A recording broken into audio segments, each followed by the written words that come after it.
Hello people, welcome to Gurukula. I'm Jay. Due to the devastating situation, most of the educational institutions have announced that they will have open book examination for their students. Unfortunately, many students are new to this form of examination and may be taking their open book exam for the first time.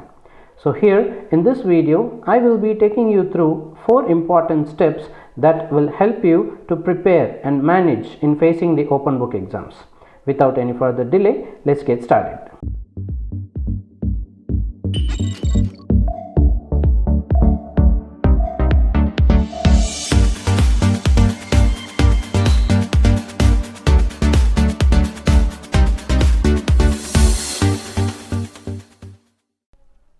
For easy understanding, I have broken down this video into 4 segments. First, we will be understanding what is open book exam, and second, how to get prepared for open book exam and what to do on the day of examination, and finally, how to submit the final document flawlessly. So without any further delay, let's see the topic one after the another. The first and foremost task for us is to understand what exactly open book exams are. So what is it? An open book examination is an assessment method designed in a way that allows students to take their class notes, textbooks, reference book or any other approved materials during their examination. Sounds great, right? Yes, you will have access to all your materials while taking the examinations. By looking at the formal definition of what open book exam is, you may think that this is the easiest form of exam you could take and you need not study for your examinations. But I'm very sorry that I'm going to break your heart in a couple of minutes.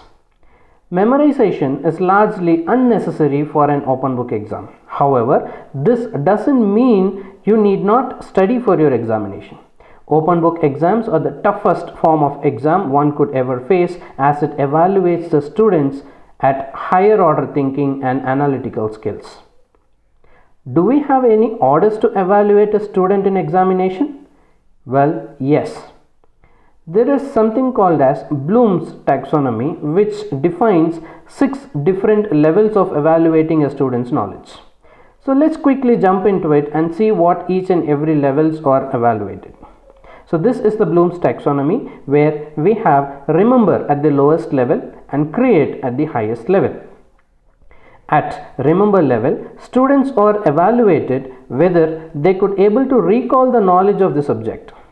To assess the students at this particular level, the assessment questions will be framed like what, where, who, when and where, how many, list something, describe something and define something.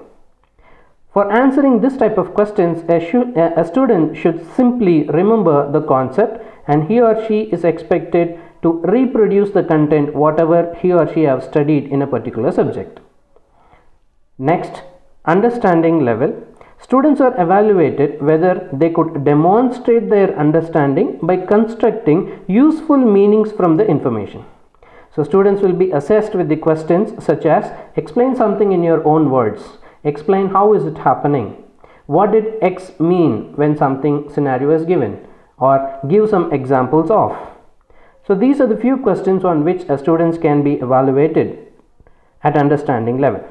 So for answering such questions, you must understand the concepts very well rather than memorizing or directly reproducing the information that you have studied. For the next, at the apply level, students are evaluated whether they could apply their knowledge and understanding about a topic or a concept in a particular task or situation. Students will be assessed based on the questions like how would you use, what examples can you find, what would happen. So these are the few questions on which the students may be evaluated to check their apply level skills. You could clearly see that answering such questions not only requires the understanding of the topic, but also you must be in a position to apply your understanding to get to the results. Next, at the analyze level, students are evaluated whether they could examine different concepts and able to spot out the difference between the concepts. So students will be assessed with the questions like what are the parts or what are the features of something, what are the competing arguments, compare and contrast the differences or something like that. These type of questions can only be answered if you are able to analyze the concepts from different perspective and list out your observations or findings. Next, at evaluate level, students will be evaluated whether they can make judgments about the concept or idea. Students will be assessed with the questions such as what is most important or which one is most effective, which mentioned is the best method, which is the strongest argument that you believe. So these are the few questions on which students will be evaluated to judge the judgmental skills of a particular student. And on top of Bloom's taxonomy, we have create level. Students will be evaluated whether they could develop new ideas and designs with all the knowledge and understandings about the subject.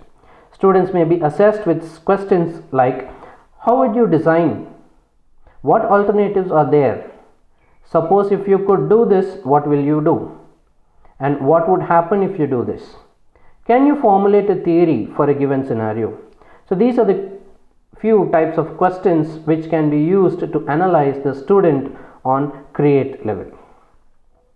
Most of the conventional type of examinations like closed book exams or multiple choice exams will evaluate the student either up to understanding level or applicable, as you don't have access to any of the materials. But the situation is not the same when it comes to open book exam. You will have all your materials with you during the examination, and there is no point in expecting that your professor will ask you the same questions that are available in the material. Remember that the open book exams will evaluate your higher order thinking and analytical skills. So even having your textbook and reference book with you is not going to help you in taking up your open book examinations. So with this note, I hope that you might have understood that preparation is the key for success. So you cannot face your open book exam without proper preparation, and to be very frank, you will need more preparation for taking your open book exams than preparing for any other conventional exam. Knowing that preparation is the key for facing any open book exam, let's move on to the next segment of this video, which tells you how to prepare for your open book exams. So how do you prepare for an open book exam? The first thing that you have to do is to collect all the materials that you have, which includes syllabus materials given by your professor such as lecture videos, personalized notes, web links, etc., textbooks and reference books. And secondly, familiarize your materials. It is advised that you go through all the materials that you have collected and ensure that you have the materials for all the topics you have in your syllabus. In case if you don't have material or any study resources for few topics, feel free to approach your professor or course instructor. Alternatively, you can also Google it for collecting the study materials.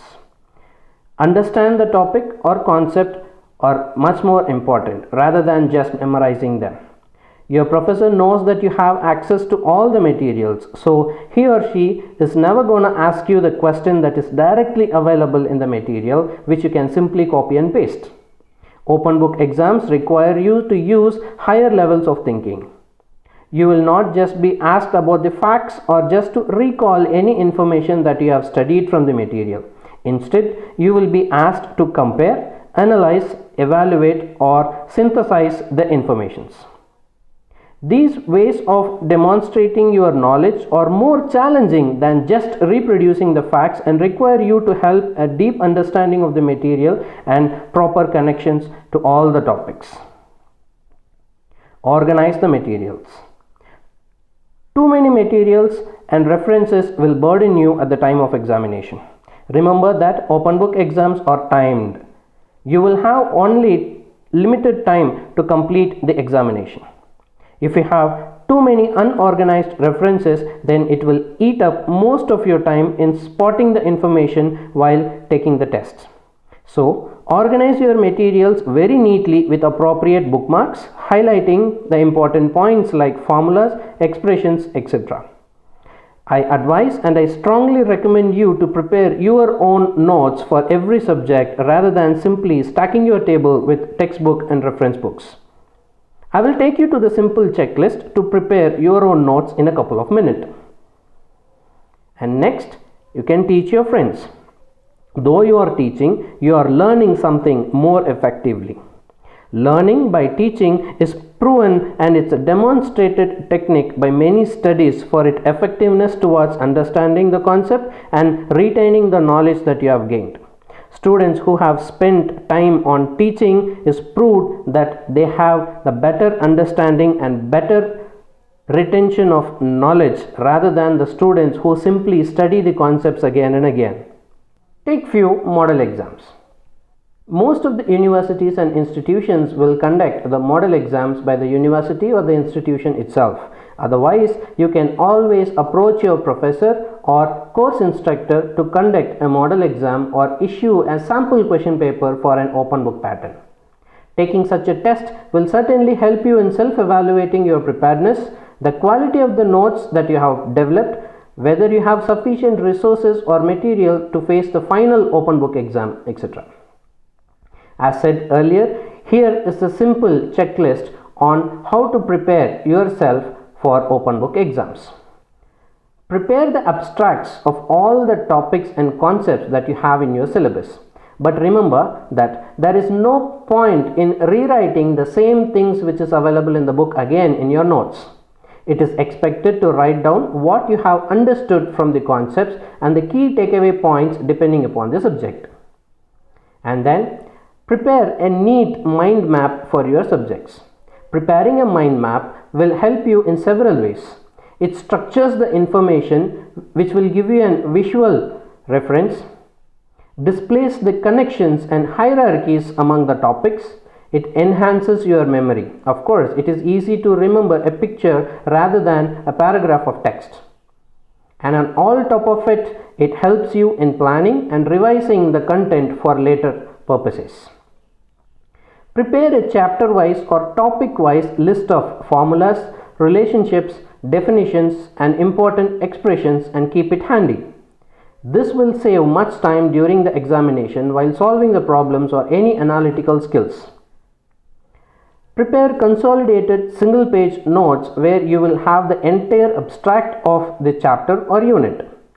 This sheet of paper will help you in spotting the relevant information while taking up your examinations. Prepare an index for your notes with all appropriate references to all the resources. For example, if you have a topic, list out the various resources that you have for a reference along with the page numbers in the textbook, reference book, and notes that you have prepared, and also the web links. This consolidated index will certainly minimize your time in searching for the relevant content. Use a separate notebook for each and every subject for the sake of ease of access and to avoid messing up when you are taking up your next examination. I hope that this long list would certainly help you in preparing for your open book examinations. However, I would advise you not to depend completely on the materials whatever you have. Always prepare for the worst case. Prepare as like you don't have any materials to refer during the examinations. Then we are coming to the next segment of our video, that is taking your examinations. So what you have to do on the day of examinations. Whatever the amount of preparation that you have put in will fetch you fruits only if your performance on the day of examination is upright. It is equally important to perform in examinations to complete the whole cycle. Here are the few tips which you can follow on the day of examination. First things first, wake up early so that you will have more time to get settled down. Your brain also needs some rest to refresh itself. Going to bed early the previous day will help you wake up early in the morning.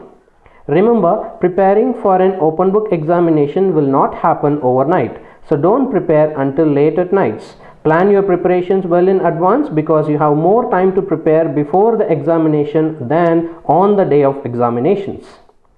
Dress up very neatly. Even though you are taking your test at your home due to this pandemic, ensure that you are in a formal attire. This will help your brain to believe that you are about to take a professional exam and will prepare you mentally for taking up the exam. Organize your exam table. It is always a best practice to keep your work table clean and organized as it helps in increasing the productivity. In some cases, you may be taking your open book examination in a proctored environment. In such cases, if you are remotely proctored, you may not be allowed to move away from your table to take the materials that are away. Hence, I advise you to ensure that all your required materials are within the reach or nearby. And next, stay away from mobile. I strongly recommend you to stay away from your mobile phone so as to keep you less distracted from social media and other irrelevant notifications, which reduces your concentration. I also advise you to disable any unnecessary desktop notifications which you have enabled on your PC or laptop to minimize the distractions. So, once you have received the question paper, read the complete paper once and understand the questions and their expectations. As most of the open book exams are time bound, so it is important to manage your time accordingly. Allot time for each and every questions to answer, and finally allot some time for the revision as well. The first impression is the best impression. Always start with the question that you are more confident with. Keep your answers appropriate with respect to time, length and marks. Each and every question will have a different allocation of marks or weightage. Keep your answers short, crisp and precise to the point. Present your answers in a point form. Use examples or diagrams to present your answers. In case if your university have fixed any page limits, strictly adhere to those limits. Remember that you will be awarded marks for your critical thinking ability and not for your story writing skills. And finally, verify that you have attended all the questions as per the requirement and their correctness. So these are the few tips to keep in mind on the day of examination and while taking the examination. Now, next comes the important task. You will have to submit the answer scripts. What's so special to discuss in this segment? Well, this is the crucial segment among all the previous segments discussed in this video, because most of the students will spend almost all the time writing the examinations and hurry up in submitting the final document. There are lots of possibilities to commit a mistake when you are in a hurry. Hence, make sure you keep these points in mind while submitting the final document to the university or to your institution. Ensure that you have written all the information in your answer sheet demanded by the university or institution, such as roll number, register number, subject name, subject code, etc. Ensure that you have written the page numbers on all the pages to avoid the misalignment of sheets. I recommend you to use a separate scanner to scan your answer sheets. In case if you do not have access to a scanner, you can very well use your mobile phones to scan the answer sheets, but beware of the autofocus feature as it may blur the contents while adjusting the focus automatically. Ensure that you are capturing the document in well-lit conditions for better quality and color reproductions. Make sure that all the four corners of the sheets are captured properly. Any unnecessary cropping may lead to misinterpretation. Convert the captures to the required file format specified by the university. Most of the universities and institutions prefer the PDF format for its easiness. Rename the file accordingly if there is any requirement specified by the university or the institutions. Double check that you are submitting or uploading the correct document before you click on the submit or upload button, because there are lots of possibility that you may upload a wrong document in a hurry. Always submit your documents on time to avoid any issues due to server failures or at the last minute rush. We have come to the end of this video. Before winding up this video, I would like to highlight few points that you should not do in your open book examinations. Do not involve in any discussions with the community or with your friends through any means, as most of the open book examination rules refrains their students from involving in any sort of discussions. Do not try to help your friend or try to get help from your friends. Open book exam evaluates the critical thinking and analytical ability of the student. Any kind of malpractice or any plagiarism detected will lead you to face the charges decided by the university or the institution. Follow all the exam related guidelines issued by the university or your institution. Any violations in any form will attract the charges or punishments from the university or institutions as per the regulations. With this note, Gurukula wishes you a good luck with your open book examinations. In case of any doubts or clarification, please do let us know in the comment section below. We will address it ASAP if it is in our scope.